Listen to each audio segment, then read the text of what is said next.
There we go. Hey, how are you doing? I'm good. I like your workshop.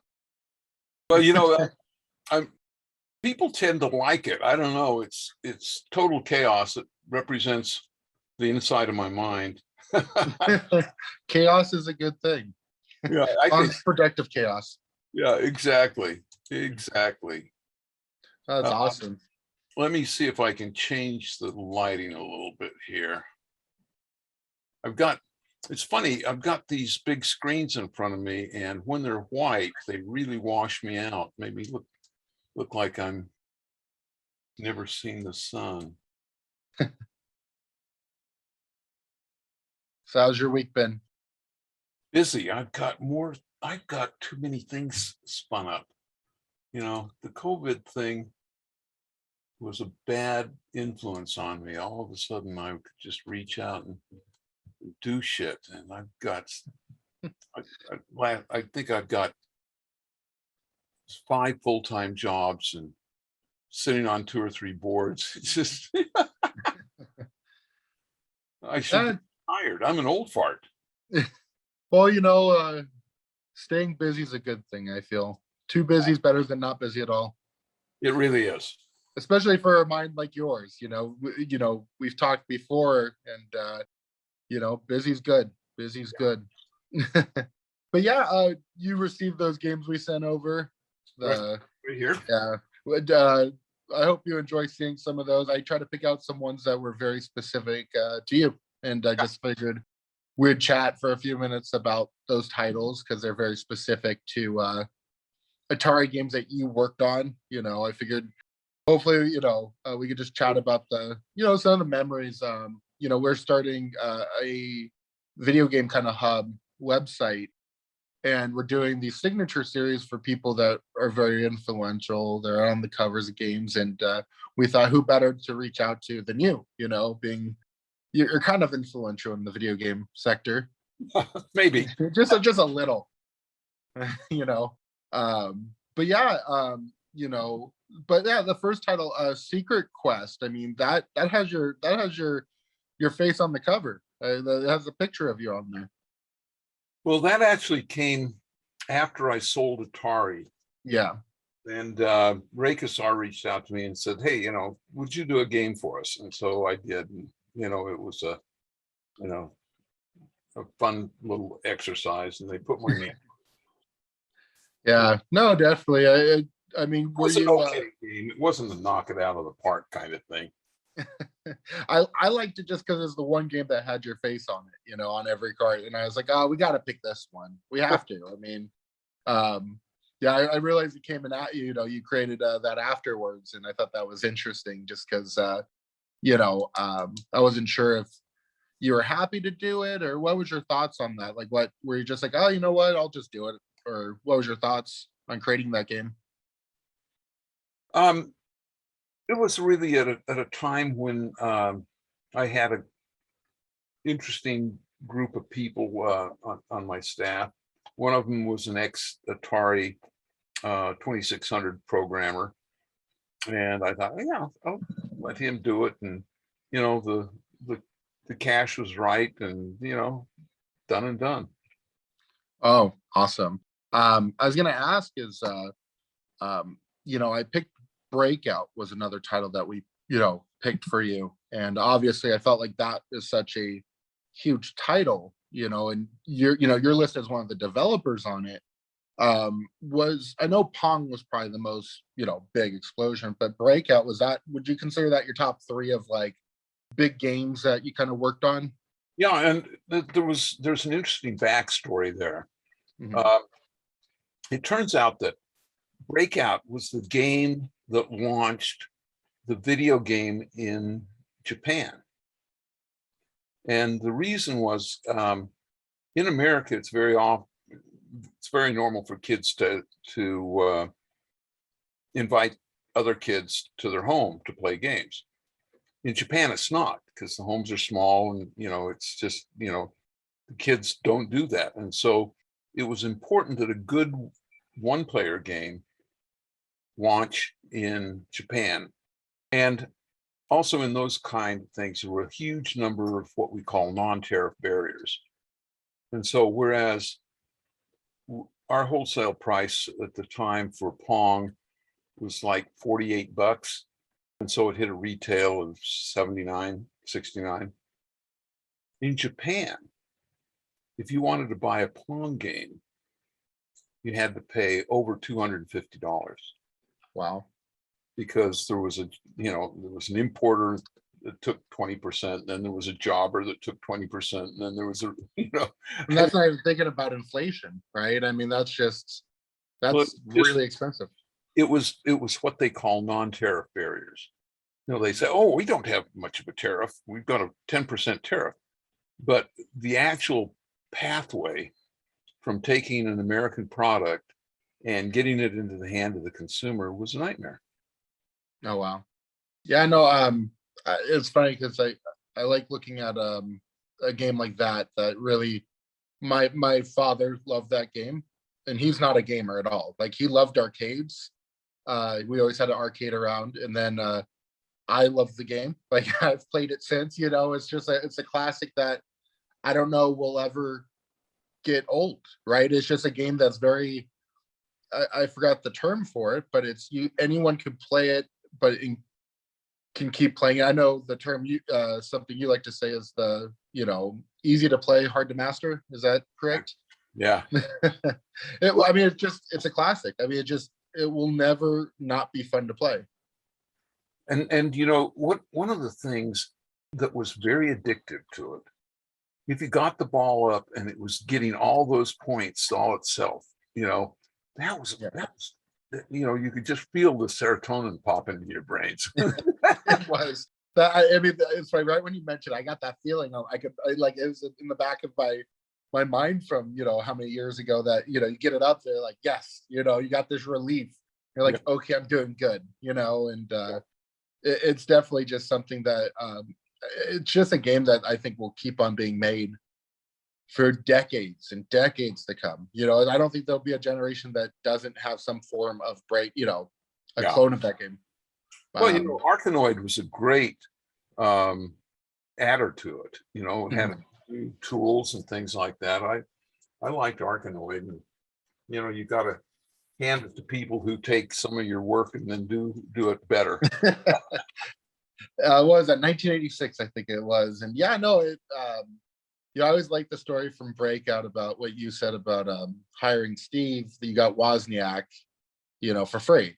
You had two Steves for the price of one. And Breakout, is the one game I always think of that story of of Wozniak working hard over one weekend to help finish that game. And it's just great stuff from that time period where now games are created over the course of years and years, but it's the simple things in life, that's enjoyable, that we're here, what is it, almost 40 years later, talking about a game that, was created in a very short period of time.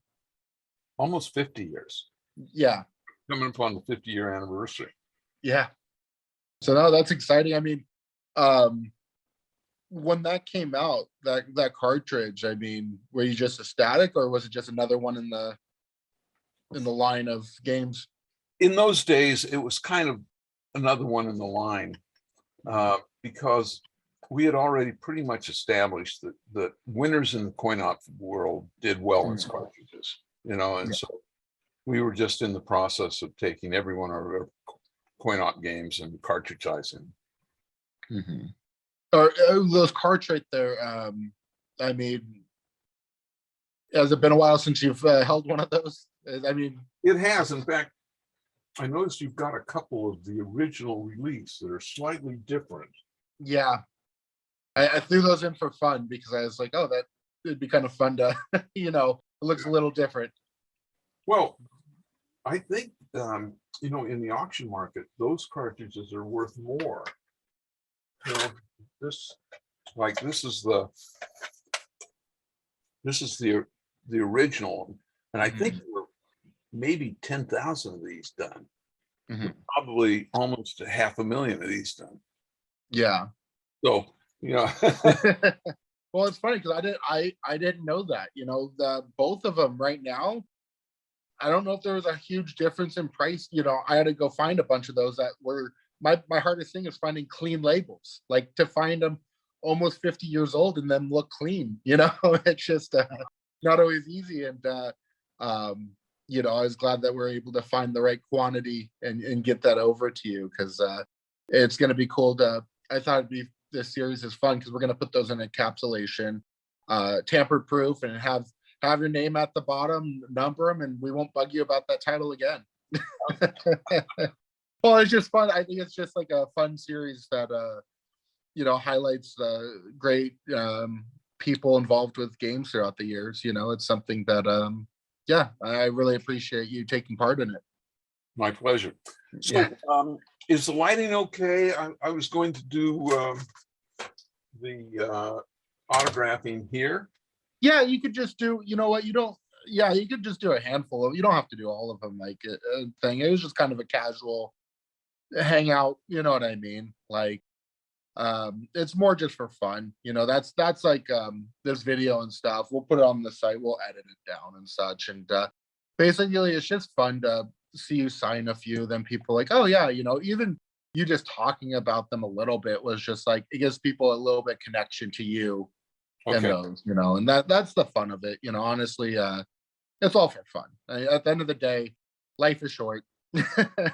and story is important. Uh-huh.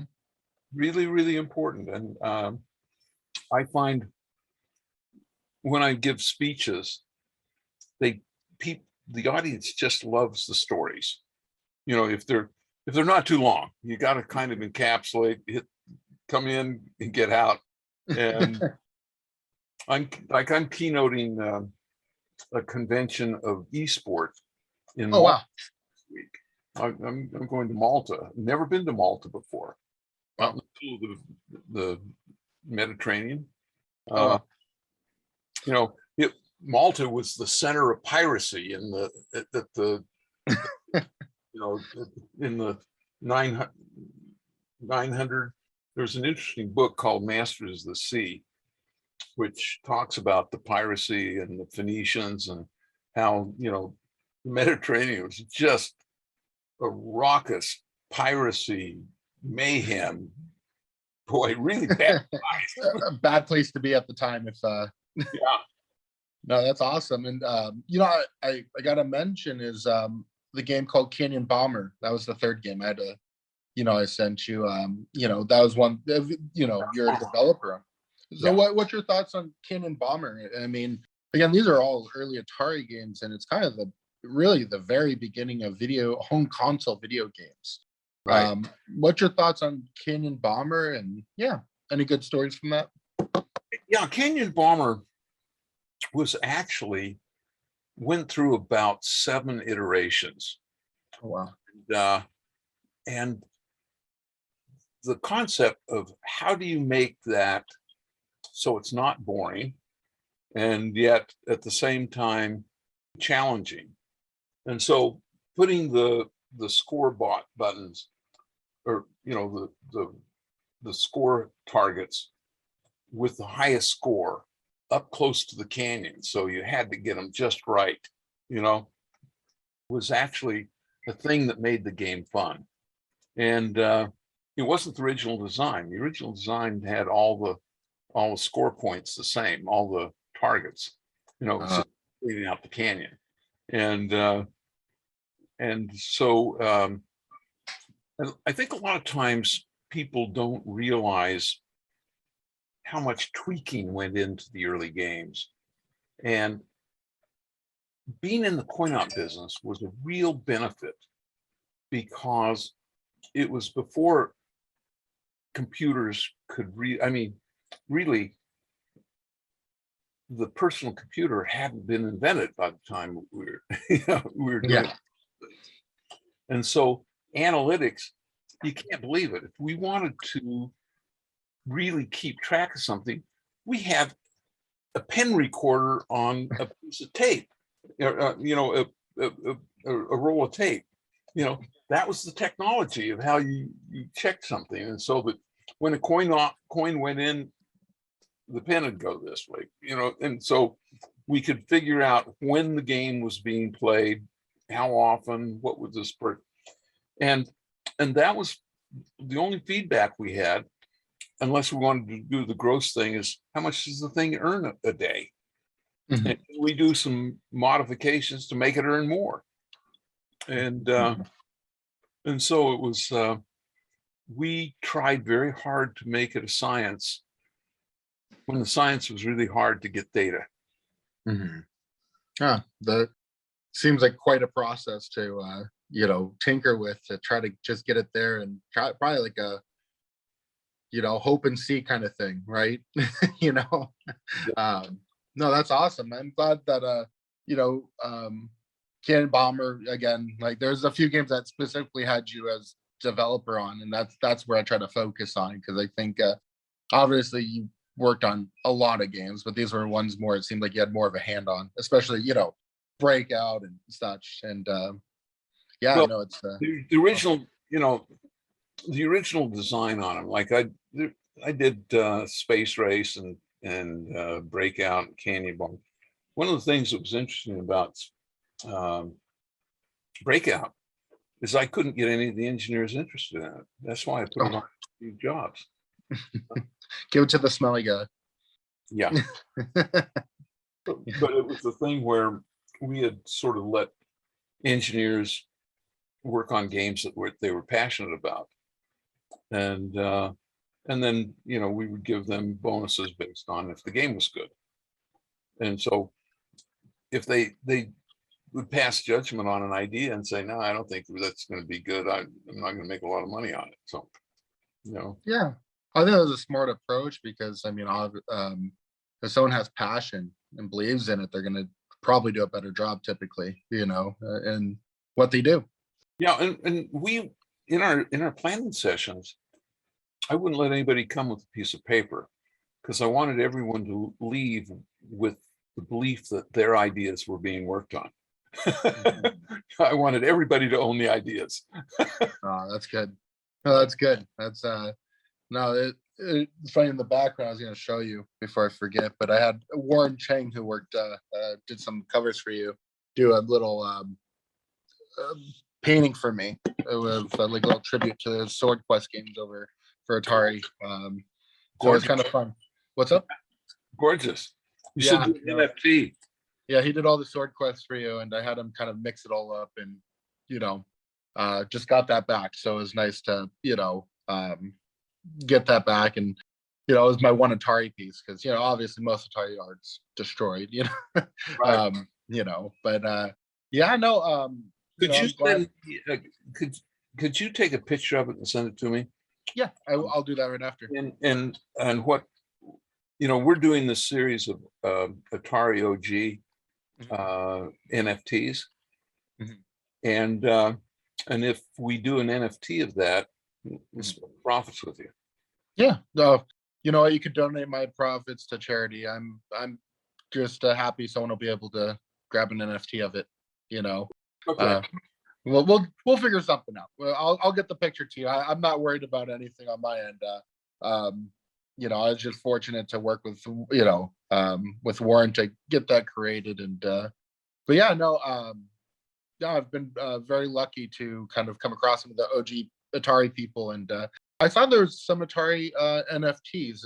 So you've been a part of some of that NFTs for Atari. I saw there was some covers. Just the arcade OG series. There was Gotcha. some before using wax that just had sort of the cartridges done. Mhm. They're not very cool. Yeah, I forgot what it was. I had someone mention it to me. It was some covers. I forgot what it was, and I haven't. I think NFTs are definitely the future. I just haven't, found the lane that I'm like, okay, that'll be around for a long time. So that's where, you know, it's like blockchain. Anyone that says blockchain's not blockchain's the future, and crypto's even the future to an extent. But which crypto and stuff, it's debatable. It's still, you can get a PhD in crypto right now and it'd be worthless day after tomorrow. Well, it reminds me of I mean, you probably know this better than anyone, is .com period, where 99% of them went down, but it's the juggernauts that stay around usually. You know, it's Yeah, I mean, exactly. the Googles and the AOLs of the world. But yeah, no, if you could sign a few of the cards, I really appreciate the stories, and you know, really a pleasure to always get on a call with you. And this time I got to see your face. That was great. Hey, here is the original series. Notice the difference.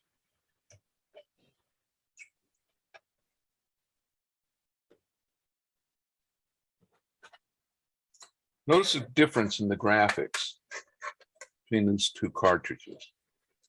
And essentially, there were only about 10,000 of these things done. And then it was upgraded to this, much prettier, cooler. We probably did that over 500,000, maybe even 1 million of these things.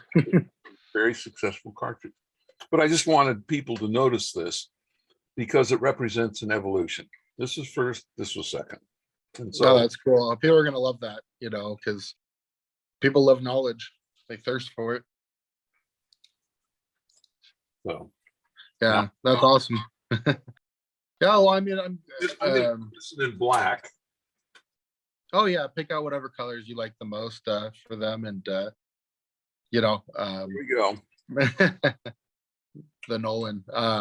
Yeah, no, I mean, I'm glad that we're able to, connect with you on this. And here's Canyon Bomber, one of my fun favorite games. I love this, and I tweaked it. I should tell you a story about how we tweaked the games. Mm-hmm. I had a beer tap in my office. Okay. And smart man. and at 6 o'clock, I'd say the beer tap is open. Anybody in the company could come in if they weren't being a jerk and could have a beer. We'd play games. We always had the prototype, 1 or 2 prototypes in my office that was going to be produced in the next little while. Next to it was a blackboard where people would make suggestions on how you could improve these games. And so Canyon Bomber, when it was first installed in my office, it was fun, but the suggestions that everybody made it so much better.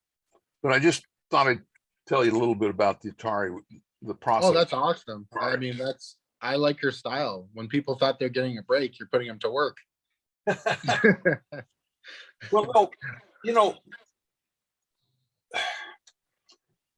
even though you say we're all in this together and we all want the company to be successful, there's always this sort of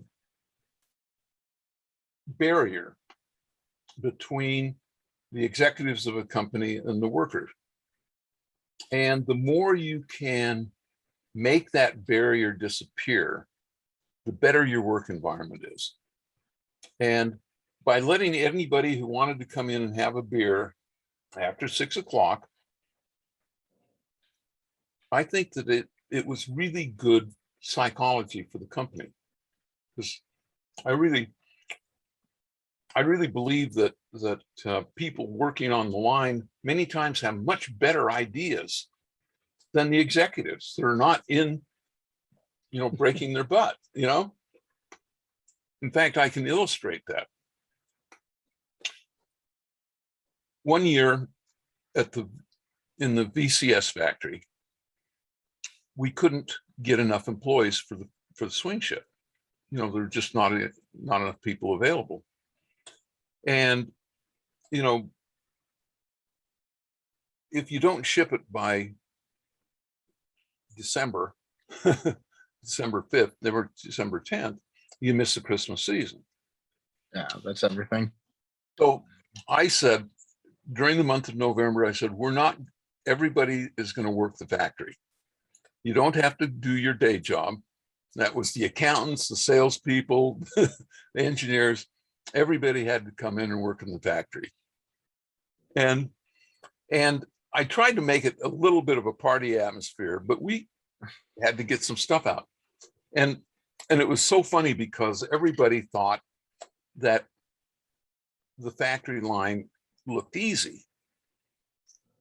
The executives and the people in the front office, they had to turn the speed of the conveyor belt to half. You taught them a lesson. I mean, no, it's great. Big time. But then 1 week into that process, we had over 100 engineering change notices. So for example, there was one screw that, according to mill specs, it only needs 5 turns to be fully engaged. Some of them you had to turn 10 times. That was really a pain in the butt in the manufacturing process. And there was one thing where the parts didn't quite fit. And so on the line, there was what they called the hammer position, that you had to whack the thing to get the 2 pieces together. Just stuff like that, and because of that, the productivity from then on skyrocketed. So yeah, no, that's a good learning lesson for everyone involved in getting them perspective, it seems like. Perspective is really important. So anyway, here's a Canyon Bomber right there. It looks good. No, I mean, I appreciate the stories, because I mean, honestly, stories is how we all relate, and we understand better, and they're just fun, they're just good stories, a good fun time. Good. But yeah, no, I mean, I think it's, I'm glad that you got your executives down there to, to kind of get in the thick of it and to see what, like you said, the people on the line, they usually know the problems because they're dealing with them. Right. The people on the line really appreciated it, because I can remember the guy who was the president at the time. I was always chairman. He was president. And one of the employees said, I'm wondering if the president's going to get his fat ass down here. And he said it to the. He says, "The president is here, and it's my fat ass." I'm sure he had his moment. It was a thing where nobody, we were not offended. We did, we thought everybody had a chance to have some fun and deal with it the way it was. I'm gonna have to get that 6 o'clock beer tap installed here. Sure. Well, the beer tap was really fun. I bought an old. It was actually an oak bar that was actually an icebox beer tap. So we were meant to have these big squares of ice in, as opposed to refrigeration. So I had somebody install a refrigeration unit and a regularized pressurized beer tap, and it was cool. It worked, and it was really interesting. Once we did Chuck E. Cheese, because we were going through so much beer at Chuck E., the Budweiser salesman said, "Oh, I'm going to take care of this. I'm going to give you free beer for your office." And he knew that, I was signing the contract for what was going to be sold in Chuck E. And so, and I guess, I don't know what it was, but they would send the cutest 22-year-old girl to change the kegs, mini skirt. And I mean, she was just gorgeous, to change the kegs. I mean, so it was free beer, beautiful women, it was really. They're trying to be influential. Yeah, no, it's it's times have definitely changed. I'm sure nowadays From my buddy worked at Budweiser, and he used to be one of the sales reps. So we used to, yeah, we used to go with him to the bars because he'd have to make sure that they had what they needed and stuff. But it did have its perks of free beer and stuff like that, which I always enjoyed. We made it like St. Patrick's Day. We'd rent a party bus and just go bar to bar because we had our friend that had that magical card of free beer. Oh, yeah. But no, I really have to get that tap in here for 6 o'clock. No, just kidding. Yeah. But no, what is it? Well, I really no, and every time I really do appreciate your time. And again, I love doing these projects with you. I'll definitely send you the picture of this right after. I'm glad that stuff like this gets out there because everything video games is just awesome. So I'm always a fan of the more video game stuff out there, the better. Absolutely. Well, I was going to wear my Atari shirt today and I forgot, and I apologize. Oh, it's okay. I think anyone watching this interview will hopefully connect you to Atari. If they don't, they shouldn't be watching this at this point. So, but no, thank you again, and make sure to give Nancy my best. She's always been great. Really appreciate both of you, and we'll talk soon. I really thank you for all your help. My pleasure. And okay, I'll get these all signed and get them off to you. Oh yeah. Any last words for anyone watching? I mean, yeah, no, I mean, watch the Atari, the arcade OG series. We've got a deal where we're going to be doing a lot of the Atari games, including some of the more obscure ones. I don't know if you guys ever played Rebound, where it was the volleyball game. I haven't, but I'm sure a lot of people watching have. Yeah, it was one of my favorites. And Key Games did a version of it called Spike that was even more fun. And we're going to bring back and do an NFT of Quadrupong and Space Race. And oh wow! And we're adding augmented reality to them. Oh wow! So like with our first drop, if you got one, you could actually put a Pong game in the middle of your living room and walk around it virtually. Yeah, no, that's awesome. Where would people find out more on that? You can go into OpenSea, or you can go into Maker Place, PLACE. Gotcha. Definitely. I'm going to check it out right now because that sounds awesome. Yeah, that is actually something I'd be interested in. Search for the Arcade OG series. Okay, perfect. Well, appreciate you. Space Race. I did Computer Space in there too. So. Oh, nice. That was actually the first game, but it wasn't an Atari game. Oh, yeah.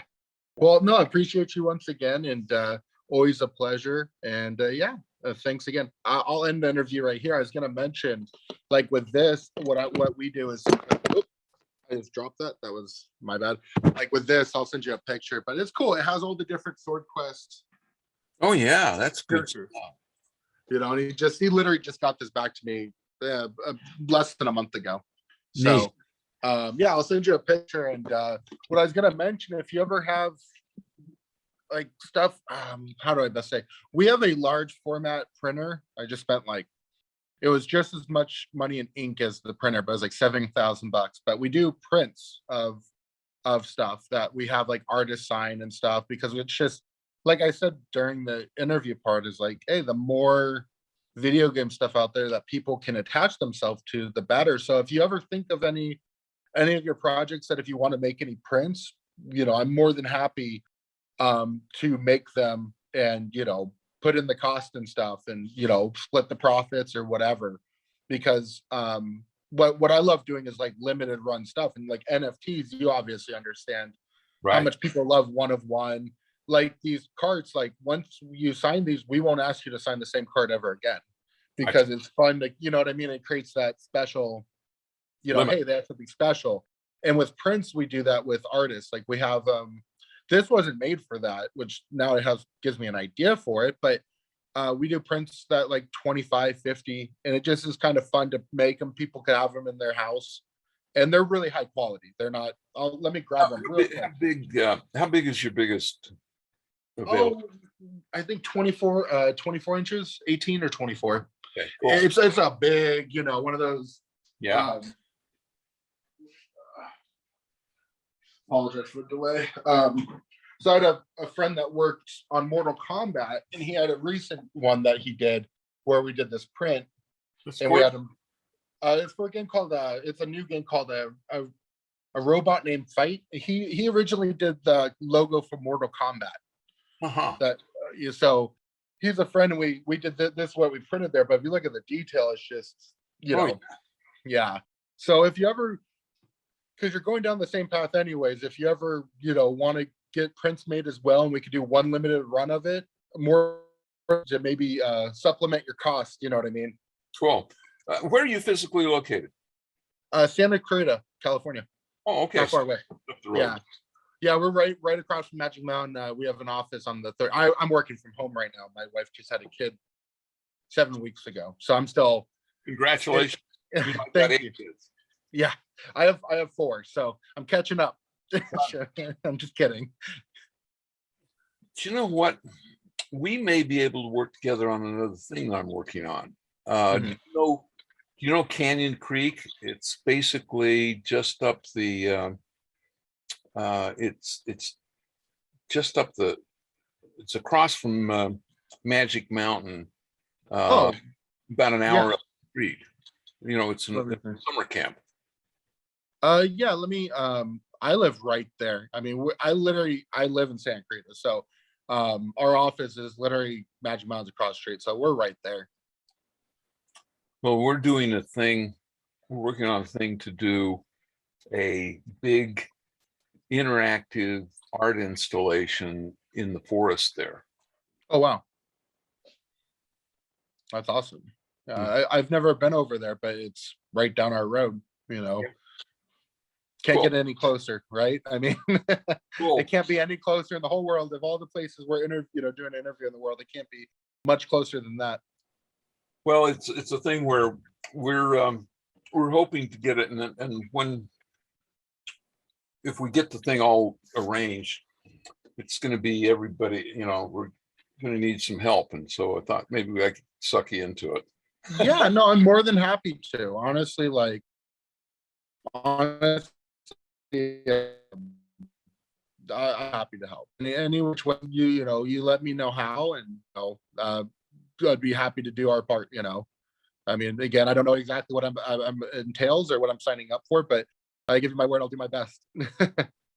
Well, go into the website and look up Sensorio Robles or Sensorio Robles. Sensorio art installation in Paso Robles. Okay, I see it. And wow. And when I was there, they had sold 1,200 tickets, $50, and they do that 200 days a year.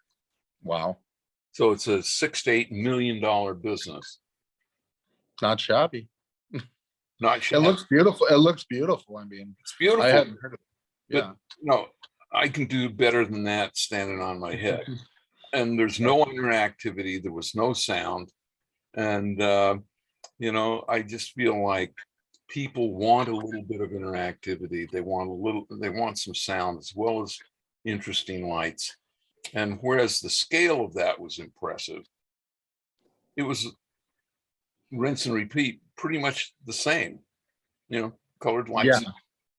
And also, I think outdoor activities for people right now, especially at the tail end of COVID, people still want to do stuff, but it's not, I don't feel people are comfortable like at movie theaters or concerts just yet, like in a indoor environment. Yeah, the outdoor, you get a +5. Yeah. Okay. Yeah, no, that's a great idea. I mean, it looks beautiful, so I like it. I think it's really cool. Well, we're doing some design right now, and I think there's a lot of things that you can help us with. Is proximity be easy for you?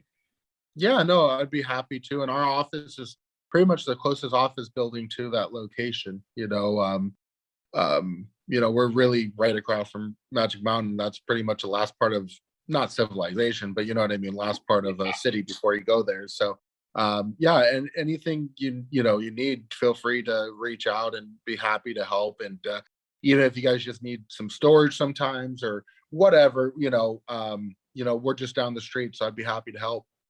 Appreciate it. But Okay. yeah, Nolan's always a pleasure, and don't be a stranger. And I'm sure we're gonna find a few things. I'll send you a picture of this in just a moment. And yeah, no, we'll talk soon. Let's make it happen. Sounds good. Have a good one. Take care.